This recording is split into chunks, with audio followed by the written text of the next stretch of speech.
Fico muito feliz por você ter nos encontrado. Seja bem-vindo. Nos ajude deixando o seu joinha e se inscrevendo no canal. Livro Tem Intimidade com Deus, de Kenneth Hagin.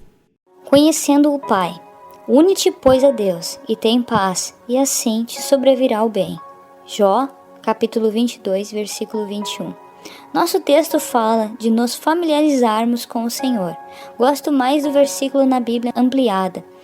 Una-se, pois, a Ele, concorde com Deus e mostre-se conformado com a sua vontade, e tenha paz, e assim você prosperará, e muito bem lhe sobrevirá. Em um verão, quando viajei em campanha, descobri que se existe hoje clamor no coração do povo, é por um mover poderoso do Altíssimo. No entanto, para termos esse poder sobrenatural, devemos inicialmente nos familiarizar com Deus. Precisamos conhecê-lo e compreender quem Ele é. Em primeiro lugar, temos de entender que o Todo-Poderoso é um Espírito. Ouvimos acerca disso e costumamos falar sobre isso de uma maneira banal, e mentalmente concordamos com essa verdade algumas vezes, mas precisamos saber que Deus é onipotente. Ele está presente o tempo inteiro, em todos os lugares, simultaneamente. Quando pensamos dessa forma, isso quase vai além do nosso entendimento. Como podemos achar que alguém está presente em todos os lugares, preenchendo cada canto do universo? Significa que o Senhor é exatamente o mesmo no Quênia como agora em Tulsa. Que ideia tremenda! Compreendemos que o indivíduo esteja em um determinado local em uma certa hora. Mas o Senhor Supremo, que é um Espírito, está nos Estados Unidos e no Quênia ao mesmo tempo, em que está na África do Sul, na Austrália, na Índia, na Bélgica e na Alemanha. Ele é tão poderoso lá como é aqui. Esse é mesmo um pensamento tremendo. Está quase além da nossa compreensão. De fato, entender um ser que esteja presente em todos os lugares com o mesmo poder está quase além da nossa compreensão. De fato, entender um ser que esteja presente em todos os lugares com o mesmo poder. Alguns dirão, nunca pensei no Altíssimo com essa magnitude antes. Eu o visualizava como um rei em um trono. É importante perceber que este Espírito de Deus, onipresente, também está em comunhão com os cristãos por meio da unidade. Avaliamos quão tremendo ele é e meditamos neste poder. Pensamos em como Deus é grande, sim, mas também devemos compreender que Ele é tão pessoal conosco como é com todos os seus outros filhos. Isso é maravilhoso. Meus 2 filhos precisam estar fisicamente onde estou se tiverem de estar na minha presença. Todos os filhos do Soberano podem estar na sua presença o tempo inteiro, em todos os lugares em que estiverem. Nosso Deus é grandioso. Precisamos familiarizar-nos com o Criador, nos termos de uma intimidade do relacionamento de pai e filho, e não apenas em razão da sua grandeza. O texto de João, capítulo 4, versículo 24, ensina-nos: Deus é Espírito, e importa que os que o adorem em espírito e em verdade. Compreenda que você é um espírito, tem alma e habita um corpo. Apenas com o intelecto não podemos compreender o Todo-Poderoso. Este é um erro do mundo de hoje. As pessoas têm tentado entender as questões divinas com a mente. É por isso que vemos em tantas igrejas palavras desprovidas de poder e sem manifestações sobrenaturais. As pessoas estão tentando compreender o Altíssimo por meio do raciocínio. Em meu escritório, no campus do Centro de Treinamento Bíblico Rema e no estúdio que tenho em casa, possuo muitos livros e vários deles foram escritos por pessoas que têm importantes títulos junto aos seus nomes. Todos eles falam sobre Deus e a sua família, mas explicam somente do ponto de vista teológico. É possível aprender um pouco com esses livros, mas alguém jamais conhecerá o Senhor por meio deles. Uma pessoa pode estudar todas as obras de teologia que já foram escritas, mas mesmo assim não o conhecerá, só saberá alguma coisa sobre o Criador. Você nunca terá intimidade com Deus a menos que o seu espírito entre em contato com o Espírito Santo. Então será possível ter essa preciosa intimidade. A escolha do melhor modo de familiarizar-se com o Pai Celestial é individual, porque o seu espírito tem que estar em contato pleno com Ele. Não é resultado do que há em sua mente, nem do que você lê, mas é o seu espírito entrando em sintonia com o Espírito Santo. E é aí que ocorre o conhecimento real de Deus. Além disso, não se pode compreender o Senhor por meio das emoções. Muitas pessoas pensam que têm fé simplesmente por se sentirem bem. Não, a fé não é emoção, mas é capaz de produzir esse sentimento. Existe uma grande diferença. Por terem desenvolvido os mesmos hábitos, os neopentecostais não deveriam menosprezar os pentecostais antigos por baterem palmas e cantarem até se sentirem bem. Alguns neopentecostais também fazem isso. Eles têm de proceder assim até entrarem no ritmo da música. Então, paremos de nos distanciar uns dos outros e pensemos no que é necessário fazer do melhor modo possível. Precisamos ter intimidade com Deus para compreender que Ele possui muitas maneiras de ministrar ao seu povo.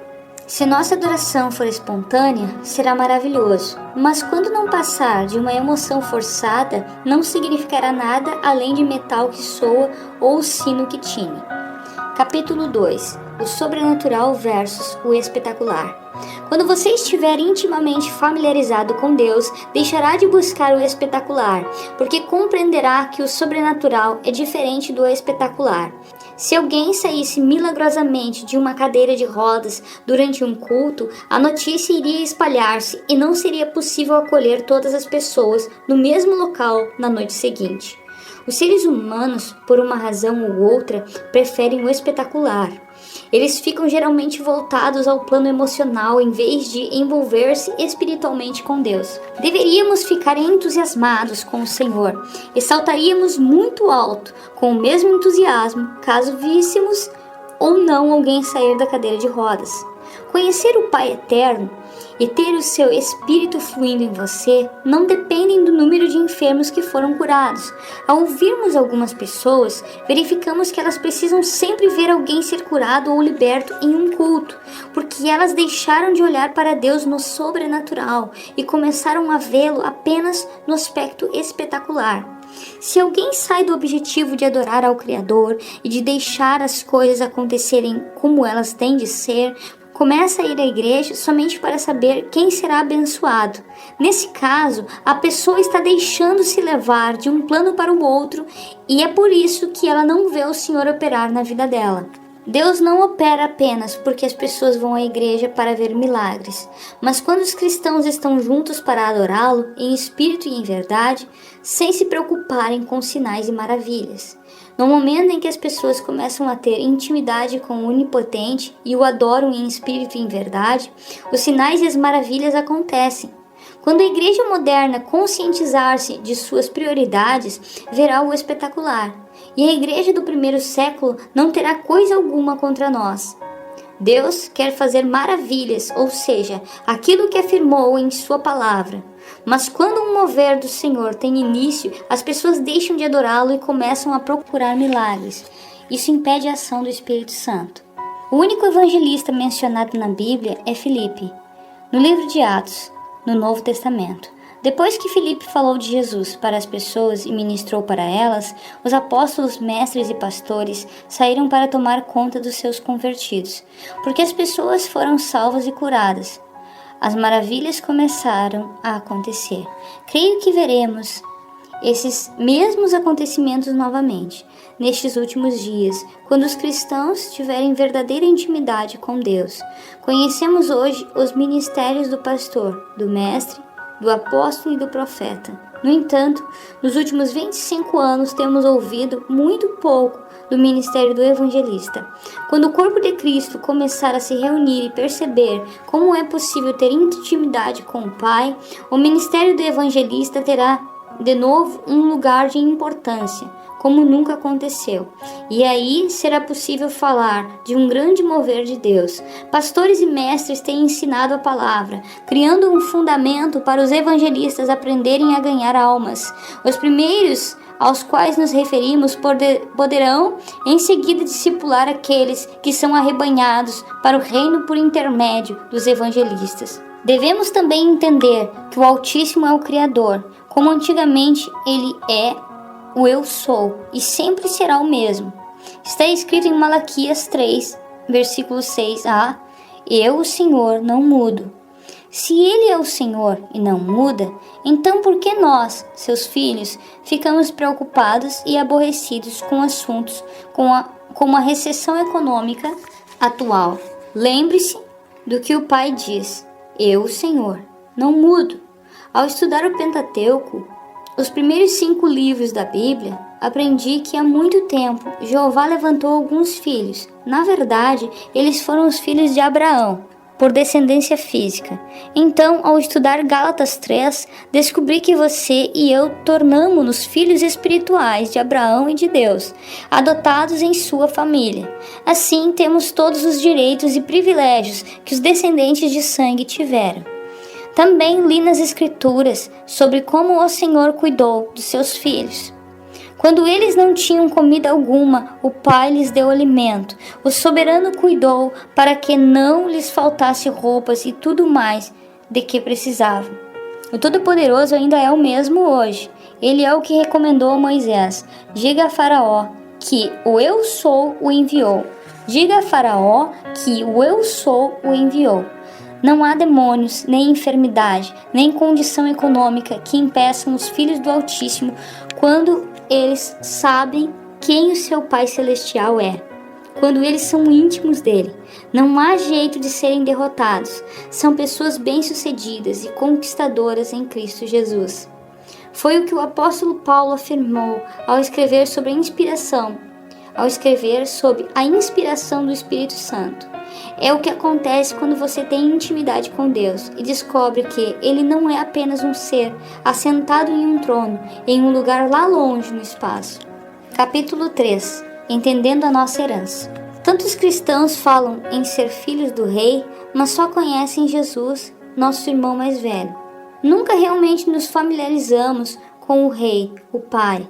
Podemos saber quem Ele é porque o conhecemos por meio do nosso espírito. Por que o Supremo criou o homem?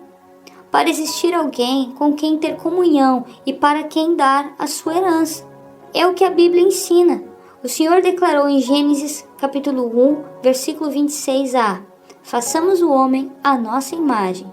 Algumas vezes ficamos animados com a herança que temos em Deus, mas não conhecemos em primeiro lugar o Criador que a deu para nós. Precisamos também compreender o que é essa herança. O Pai nos deixou a salvação, de acordo com João capítulo 3, versículo 16. Porque Deus amou o mundo de tal maneira que deu o seu Filho unigênito para que todo aquele que nele crê não pereça, mas tenha vida eterna. Ao nos familiarizarmos com o Altíssimo, sabemos que Ele é amor. O Senhor nos amou tanto que nos deu seu Filho. Quando você se tornar íntimo de Deus, não ficará mais ansioso com relação ao seu ego ou com os seus bens materiais que possa conseguir, pois estará mais preocupado com aqueles que estão perdidos, morrendo, doentes e enredados em prisão satânica. Ao saber como o Criador realmente é, os clamores e as orações de uma pessoa não serão mais do tipo: Pai, abençoa a mim e aos meus. Ela deixará de orar para ser abençoada e começará a interceder para que o Todo-Poderoso supra as necessidades dos outros. Há mais uma coisa sobre isso. A partir do momento em que começar a agir como o Senhor e a se interessar pelos outros em vez de si mesmo, perceberá que tudo o que precisa e deseja já foi providenciado. Vamos comparar do ponto de vista natural. Sou filho de um fantástico homem de Deus. Quando cresci, comecei a colaborar com as responsabilidades familiares. Cuidava da limpeza dos carros, do pátio e da casa. Não fiz isso porque me disseram: filho, vá varrer o quintal, faça isso, faça aquilo. Não, mas caso percebesse que a garagem necessitava ser limpa, eu o fazia. Se o quintal tinha de ser varrido, eu o varria. Quando a casa precisava de pintura, conseguia alguma tinta e passava nas paredes. E se o carro necessitasse ser lavado, eu não o lavava só quando queria ir para um encontro, mas tentava cuidar dele o tempo todo. Observei que quando comecei a fazer isso, não tinha de perguntar todo o tempo: papai, posso fazer isso? Posso ter aquilo? Ou dizer-lhe: preciso disso ou daquilo. Percebi que o recurso para adquirir aquelas coisas começou a ser providenciado para mim. As Escrituras asseguram: se vós, pois, sendo maus, sabeis dar boas coisas aos vossos filhos, quanto mais vosso Pai que está nos céus dará bens aos que lhe pedirem.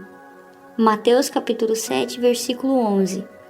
É o que acontece quando nos familiarizamos com Deus. fico tremendamente entusiasmado em desfrutar da prosperidade que o Senhor pode nos dar. Mas estou mais interessado nas pessoas sendo ganhas para o reino.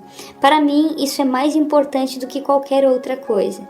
Gostaria que fizéssemos a mesma confissão e tivéssemos a mesma fé que sempre usamos para confessar o Senhor e crer nele em nosso favor, e assim começássemos a fazer o mesmo para que as almas entrem no seu reino.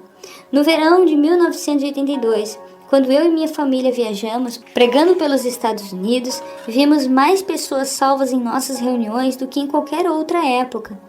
Uma razão para isso é que Deus tratou com o irmão Reagan e eu para começarmos a orar a Ele e crer no Pai pela salvação das almas, tanto quanto acreditássemos que nosso orçamento seria suprido.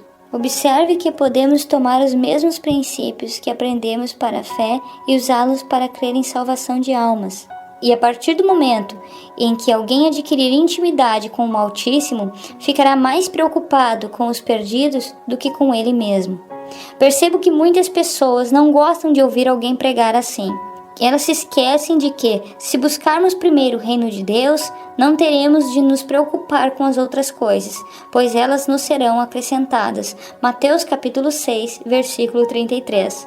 Deixe de buscar tanto os bens terrenos e comece a buscar o reino. Jesus Cristo também nos deixou uma herança de cura.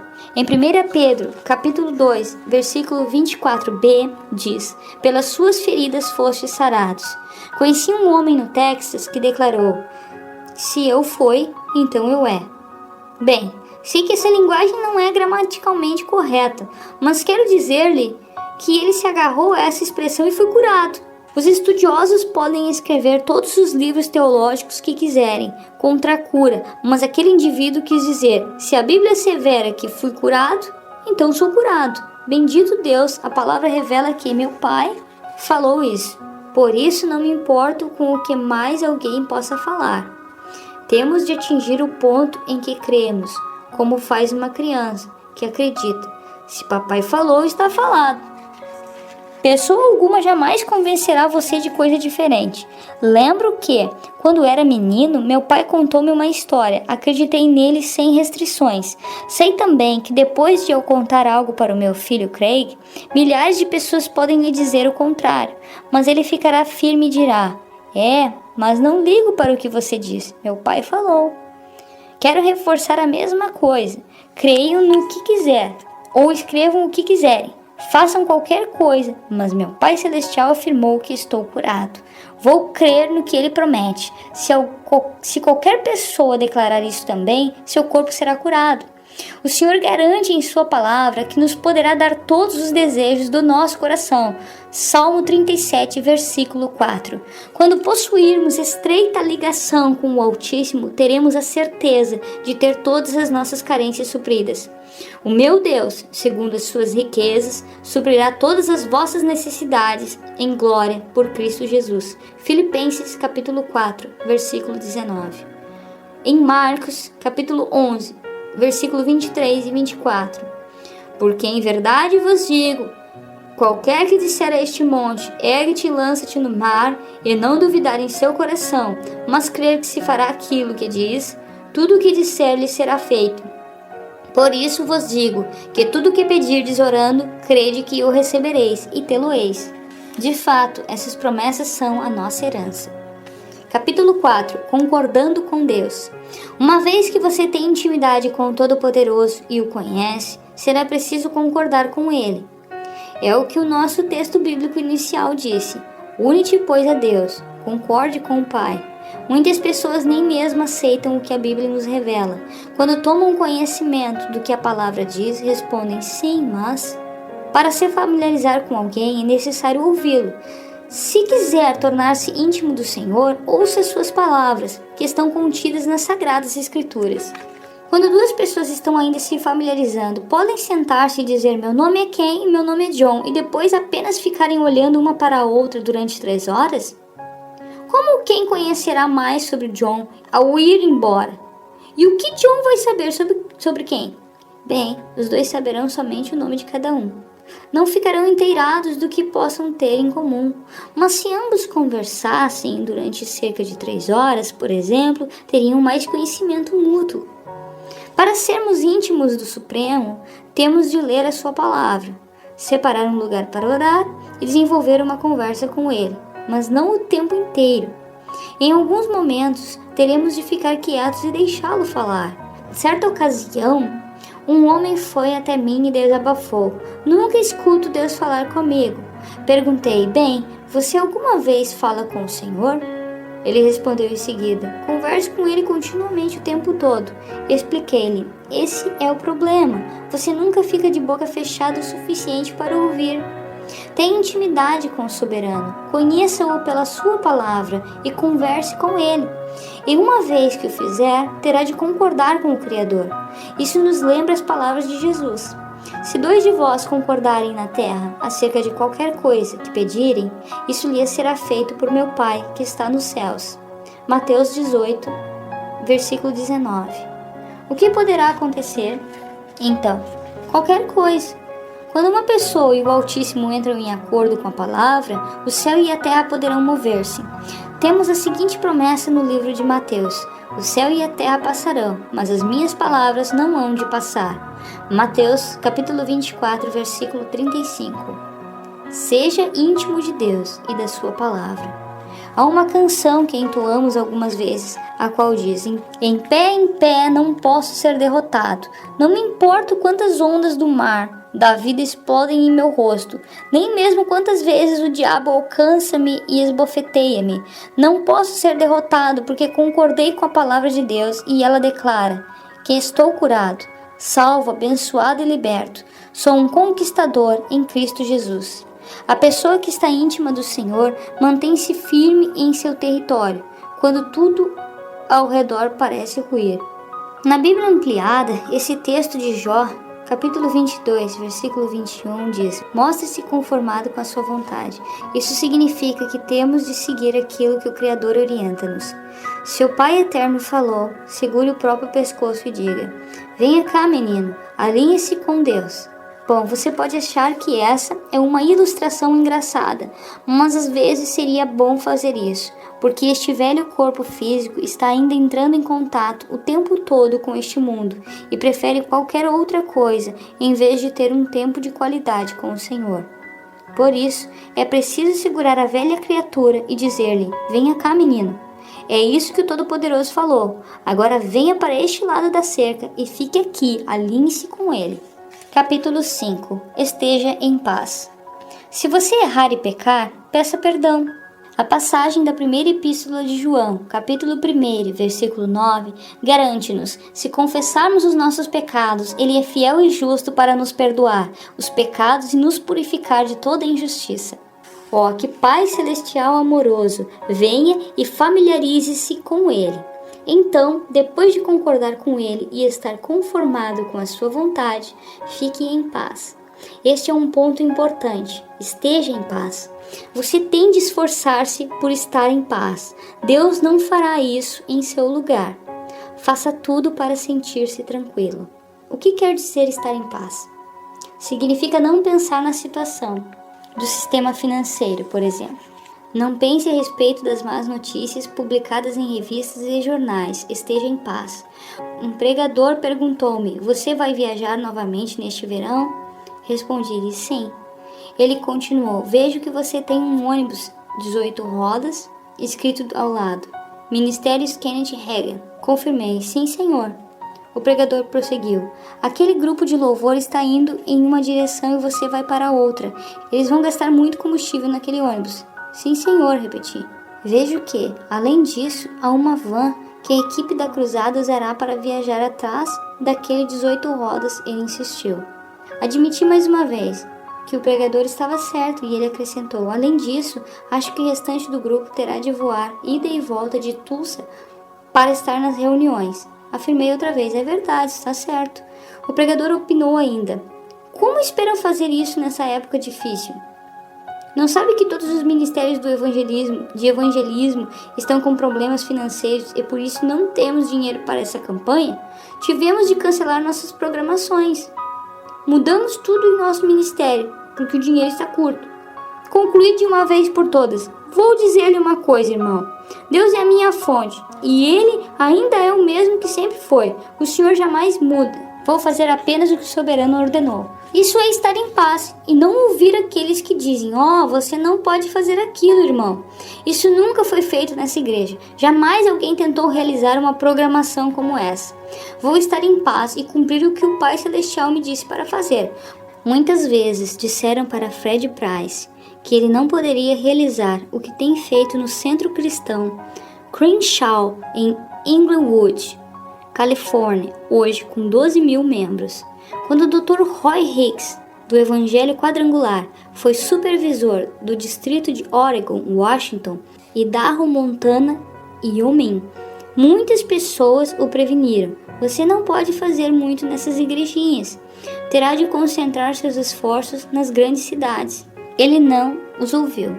Foi para lá como supervisor e começou a conversar com aqueles ministros sobre intimidade com o Senhor e o mover de Deus. Logo, igrejas que tinham uma frequência de 40 pessoas passaram a ter 400, e outras foram de 400 para 4.000. Contudo, alguns pessimistas tinham assegurado que isso não poderia ser feito. Em 1982, o irmão Demos Shakarian esteve no nosso acampamento. Estou certo de que muitas pessoas lhe disseram que a Associação de Homens de Negócio do Evangelho Pleno não poderia realizar o que faz até hoje. De repente, cada um de vocês já ouviu que não conseguiria cumprir determinada coisa. Há pessoas que dão voltas e tentam acertar-se com o Senhor, mas não têm paz. Um dia, elas fazem uma confissão de fé e no outro ficam aborrecidas. Embora não tenha admitido para os outros, alguma vez você já agiu assim, porque não estava em paz.